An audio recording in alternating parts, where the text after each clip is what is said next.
Welcome to success ગુરુ ધોરણ 11 વિષય આંકડાશાસ્ત્ર.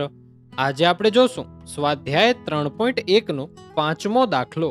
તો ચાલો શરૂ કરીએ. સૌથી પહેલા દાખલાની રકમ વાંચીએ. એક મોબાઈલ ધારકના નોંધાયેલ 70 કોલની વાતચીતના સમયની માહિતી નીચે પ્રમાણે છે, જે આપણે આ કોષ્ટકમાં આપેલી છે. નીચેની માહિતી પરથી મોબાઈલ ધારકની વાતચીતના સમયનો મધ્યક શોધો. ચાલો તો હવે આપણે દાખલો શરૂ કરીએ. આપેલું શું છે? વાતચીતનો સમય મિનિટમાં આપેલો છે અને કોલની સંખ્યા આપેલી છે. હા, 4 થી ઓછી, 8 થી ઓછી, 12 થી ઓછી, 16 થી ઓછી ને 20 થી ઓછી એમ કીધેલું છે. આનો અર્થ શું થાય? 4 થી ઓછી કઈ કઈ આવે? 0, 1, 2, 3 એ આવે 4 થી ઓછી. તો આ કેવી રીતે લખાશે? 0 થી 4, આ તો એક વર્ગ થઈ ગયો. પછી 8 થી ઓછી, 0 થી 4 તો અહીંયા આવી ગઈ. તો 4 થી 8 સુધી એ થશે 8 થી ઓછી. પછી 8 થી 12 સુધી થશે 12 થી ઓછી. પછી 12 થી 16 સુધી થશે 16 થી ઓછી. અને 16 થી 20 સુધીની થશે 20 થી ઓછી. ક્યારે પણ 4 થી ઓછી એ શબ્દ વપરાય તો 4 પોતે પણ આવી જાય. એનાથી સૌથી ઓછી સંખ્યા કઈ હોય? તો કે 0 સૌથી નાની અને સૌથી ઓછી સંખ્યા છે. તો નાની સંખ્યાથી જોવાનું, એટલે 0 થી 4 ગેપ કેટલાનો? 4 નો. પછી બસ 4 નો ગેપ મેન્ટેન કરવાનો. 4 થી 8, 8 થી 12, 12 થી 16 અને 16 થી 20. તો આ આપણા વર્ગ બનશે. હા, હવે આપણે કોઈ એક માહિતી નથી. આમ 0 થી 4, 4 થી 8, 8 થી 12, 12 થી 16 અને 16 થી 20 એમ આપેલું છે. તો આપણે મધ્યક કયા સૂત્રએ શોધશું? તો મધ્યક શોધવા માટે આપણું સૂત્ર રહેશે x બાર બરાબર a વત્તા સિગ્મા fd છેદમાં n ગુણ્યા c.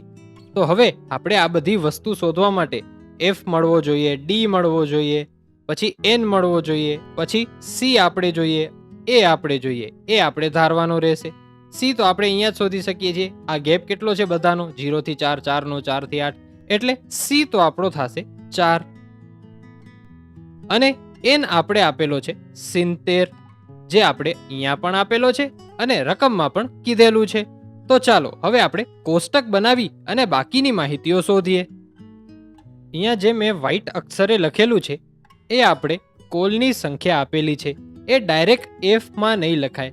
સૌથી પહેલું આપણે કોષ્ટક બનાવશું f નું, એટલે કે ખાનું બનાવશું f નું. એ કેવી રીતે બનાવવાનું?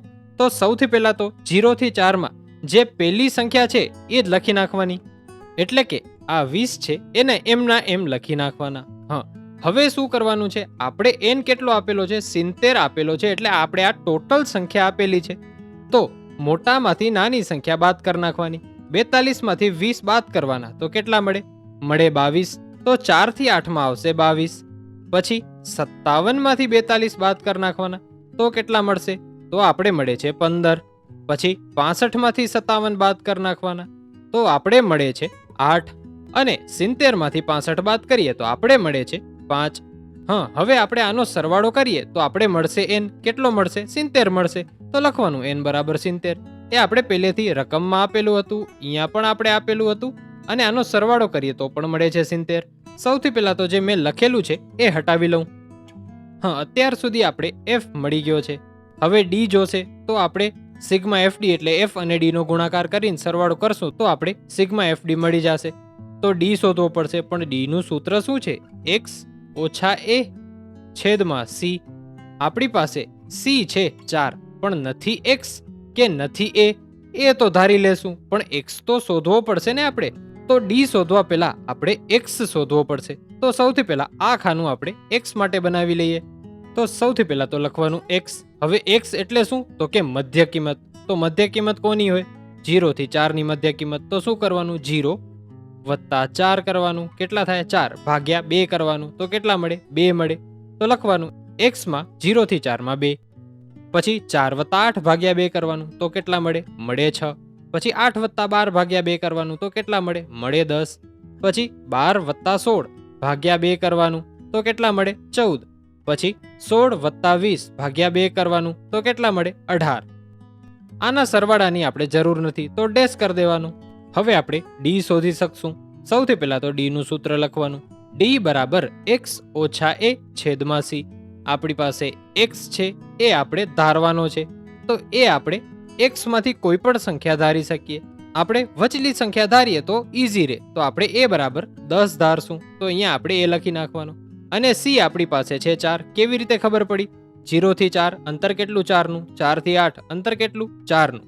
એવી રીતે આપણે સી મળ્યો. સી એટલે આ બંનેનું અંતર, તો સી બરાબર 4 છે, તો લખી લેવાનું એ બરાબર 10 ધાર્યો અને સી બરાબર 4.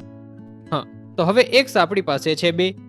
એ આપણે કેટલો ધાર્યો? 10 ધાર્યો, તો ઓછા 10 ભાગ્યા કેટલા? સી 4 છે, તો ભાગ્યા 4 કરીએ તો આપણે કેટલા મળે? મળે આપણે ઓછા 2. હા, હવે એવી જ રીતે 6 ઓછા 10 ભાગ્યા 4 કરવાના, તો આપણે કેટલા મળે?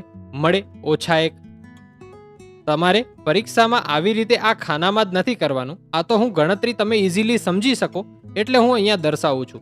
તમે આ ખાનામાં પણ આવી રીતે દર્શાવી શકો છો, અથવા ડાયરેક્ટ -2 -1 એમ પણ તમે દર્શાવી શકો છો. હવે આગળ વધીએ તો 10 ઓછા 10 ભાગ્યા 4, પણ 10 માંથી 10 જાય તો 0 થઈ જાય છે, તો આપણે મળશે 0. હવે 14 માંથી આપણે 10 કાઢીએ અને ભાગ્યા 4 કરીએ તો આપણે કેટલા મળશે? તો આપણે મળશે 1. તેવી જ રીતે 18 ઓછા 10 ભાગ્યા 4 કરીએ તો આપણે મળશે 2. હવે આનો સરવાળો આપણે જરૂર નથી, તો ડેશ કરી દેવાનું. હા, હવે આપણે મેઇન વસ્તુ મળશે f ગુણ્યા d. એનો સરવાળો કરશું એ આપણે સૂત્રમાં નાખવાનો છે, તો સૌથી પહેલા તો લખવાનું f ગુણ્યા d. હા, હવે f ગુણ્યા d માં શું કરવાનું? આ f ની પહેલી સંખ્યા 20, આ d ની સંખ્યા પહેલી ઓછા 2, એ બંનેનો ગુણાકાર. 20 ગુણ્યા ઓછા 2 કરીએ તો કેટલા મળે? ઓછા 40. તેવી જ રીતે 22 ગુણ્યા ઓછા 1 ઓછા 22, 15 ગુણ્યા 0 0, 8 ગુણ્યા 1 8, 5 ગુણ્યા 2 10. હા, આટલું મળ્યું. હવે આનો સરવાળો કરવાનો. કેલ્ક્યુલેટરમાં તો ઈઝી છે કરવો, તો આનો આપણે સરવાળો મળશે સિગ્મા એફડી. કેટલો મળશે? ઓછા 44. તો લખવાનું સિગ્મા એફડી બરાબર ઓછા 44. હા, હવે આપણી પાસે બધી સંખ્યા છે. n 70 છે, સી આપણી પાસે 4 છે, એ આપણી પાસે 10 છે, અને સિગ્મા એફડી બરાબર આપણે મળી ગયા ઓછા 44. તો સૂત્રની આપણી પાસે બધી જ કિંમતો છે. તો હવે કિંમતને આપણે સૂત્રમાં મૂકીએ. સૌથી પહેલા આપણે મધ્યકનું સૂત્ર લખીએ. x બાર બરાબર a વત્તા સિગ્મા એફડી છેદમાં n ગુણ્યા સી. આપણી પાસે મળેલી બધી જ વસ્તુ મેં અહીં લખી દીધી છે, તો તે આપણે સૂત્રમાં મૂકીએ. x બાર બરાબર 10 વત્તા ઓછા 44 ભાગ્યા 70 ગુણ્યા 4. હા, હવે સૌથી પહેલા તો 4 ગુણ્યા 44 કરી નાખીએ. હા, અને અહીંયા પ્લસ અને માઇનસ નિશાની, વત્તા ઓછા શું થાય? બાદબાકી થાય, તો નિશાની થઈ જશે ઓછાની. 44 ગુણ્યા 4 કરીએ તો કેટલા મળે છે? 176. તો આગળનું પદ લખવાનું x બાર બરાબર 10 ઓછા 176 ભાગ્યા 70.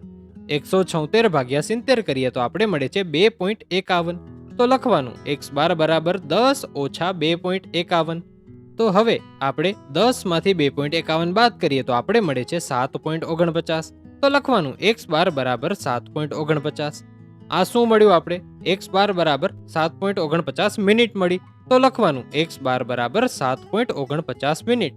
આ મિનિટ લખવું જરૂરી છે, તો આપણે પૂરા માર્ક મળે, નહીતર આપણા માર્ક કટ થઈ શકે. તો આના સાથે આપણો આજનો દાખલો અહીં પૂરો થાય છે. Thanks for watching. આવા જ એજ્યુકેશનલ કોન્ટેન્ટ માટે સબસ્ક્રાઇબ કરો સક્સેસ ગુરુને.